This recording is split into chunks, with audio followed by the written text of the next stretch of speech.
Hey guys, I'm cmasupra and welcome to update 1.37 in War Thunder. It is finally here. So this video is going to be part 1 about the update, and it will cover all the new planes that have been added for each country. There are actually a bunch of planes that have been added, so let's just go ahead and dive right into them.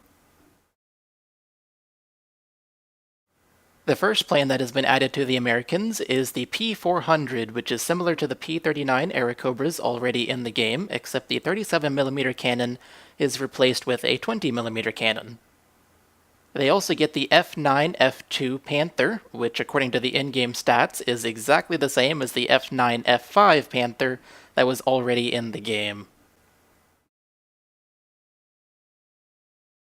The Germans get the Bf-109 F1, which has 2 machine guns and a single 20mm MGFF cannon with 60 rounds. That is very few rounds and a weaker armament than the already weak Bf-109 E3, which has 2 MGFF cannons. The Germans also get another Bf-109F, and that is the F2, which is similar to the F1, except that the 20mm MGFF cannon is replaced with a more powerful, but smaller, 15mm MG151 cannon with 200 rounds. Next up is the Focke-Wulf 190A8, which has 4 20mm cannons, which is a more powerful armament than the A5s that are already in the game. They also get the Focke-Wulf 190D9, which has a similar armament to the Focke-Wulf 190A5U2 that was already in the game, but it comes in the package and capabilities of a 190D, which is way more capable than a 190A, in my opinion.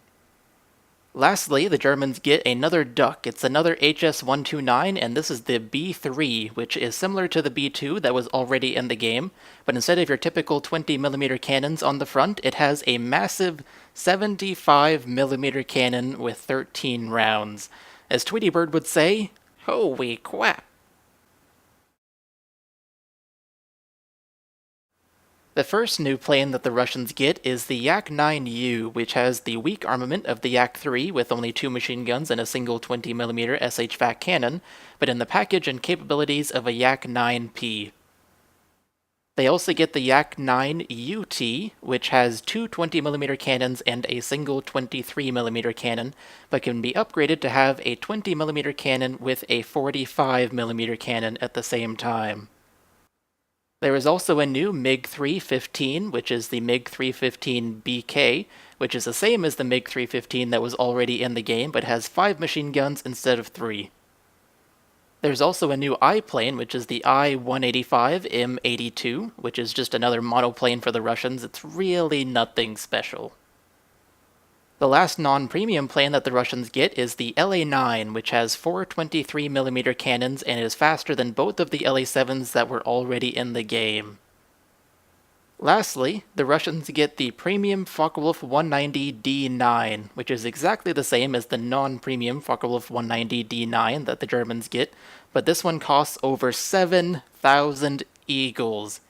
I am hoping that someone just made a typo when they were typing in the gold cost of this plane, because that is crazy expensive. The British get 2 new Tempests, one of which is the Tempest Mark V Vickers P, which is the same as the Tempest Mark V that was already in the game, but the 4 20mm cannons are replaced with 2 47mm cannons. The other new Tempest they get is the Tempest Mark II, which actually comes after the Tempest Mark V and has 4 20mm Hispano Mark V cannons, just like the regular Tempest Mark V.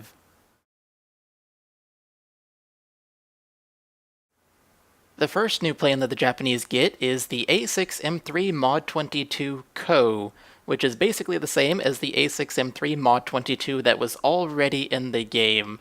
I am not sure what the point of this plane is, other than to just add more planes to the Japanese. That is my only guess.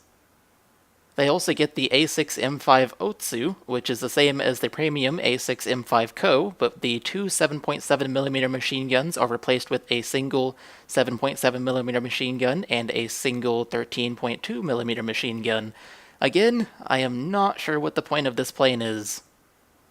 They also get 3 new planes in a line. This is the Ki-84 line, and the first of them is the Ki-84 Ko, which is a Japanese army plane that comes after the Ki-61 series. It has a standard loadout of 2 machine guns and 2 20mm cannons. Next in the Ki-84 line is the Ki-84 Otsu, which is an upgunned version of the Ki-84 Ko, with the 2 machine guns that it had being replaced by 2 additional 20mm cannons for a total of 4 20mm cannons. And the third and final Ki-84 that has been added to the Japanese is the Ki-84 Hei, which is even farther upgunned version of the Ki-84 with 2 of the 20mm cannons in the Ki-84 Otsu being replaced by 2 30mm cannons. The Japanese also get a B7A2, which is similar to the B5N2 that was already in the game, but this one actually has 2 20mm cannons in the front instead of nothing in the front. The last plane that the Japanese get, as well as the last plane that has been added to the game, is the Premium A7HE1, and this is the Japanese version of the German HE112B0. And that is it. Those are all the new planes that have been added to War Thunder in the 1.37 update. It's actually a lot of planes, especially considering all the other changes that have been made to this game, such as the research system and the rendering upgrades. In part 2 of this series, I will go over the new research system, so be on the lookout for that. It will come out soon after this video. But as for this video, that is all. I hope you guys found it helpful, and I will see you all in the next one. Bye guys.